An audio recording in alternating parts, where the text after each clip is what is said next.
தேவன் மனிதர்களுக்கு கொடுக்காத ஒரு அதிகாரம் என்ன அப்படின்னா அது நியாயம் தீர்க்கிற அதிகாரம். நியாயம் தீர்க்கிறவர் கர்த்தர் ஒருவரே. ஆண்டவருக்கு தான் தெரியும் யாரு உண்மை உள்ளவர்கள், யாரு பொய் சொல்லுகிறவர்கள், யாரு தவறானவர்கள் என்று. அநேக சமயத்துல நம்ம எப்படி பார்த்து நியாயம் தீர்க்கிறோம் அப்படின்னா அவருடைய பேச்சை பார்த்து நம்ம என்ன செய்கிறோம், நியாயம் தீர்க்கிறோம். அவங்கள அப்பியரன்ஸை பார்த்து நம்ம நியாயம் தீர்க்கிறோம்.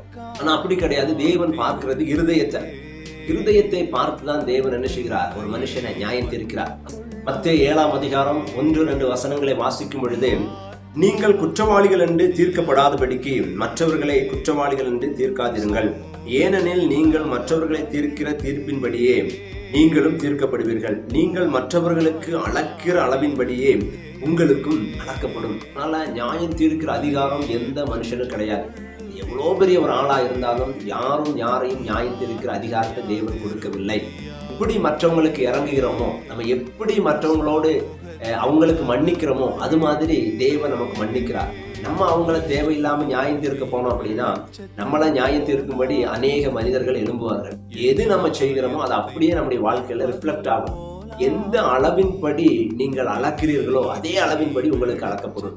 நீங்க மற்றவர்களை குறித்து விமர்சிப்பீர்கள் என்றால், தவறா பேசுவீர்கள் என்றால், ஒரு நாள் வரும் பொழுது நீங்கள் அநேக பேரால் விமர்சிக்கப்படுவீர்கள், நியாயம் தீர்க்கப்படுவீர்கள். அதனால நியாயம் தீர்ப்பது தேவனுடைய கரத்தில் இருக்கிறது. யாரையும் நியாயம் தீர்க்காதீர்கள். எல்லாருக்காகவும் வேண்டுதலோடு ஜெபம் பண்ணுங்க. கர்த்தரை தான் நியாயம் தீர்க்கிறவர். வார்த்தை மூலமாக கர்த்தர் உங்களை ஆசீர்வதித்து பலப்படுத்துவாராக. Have a nice day. God bless you.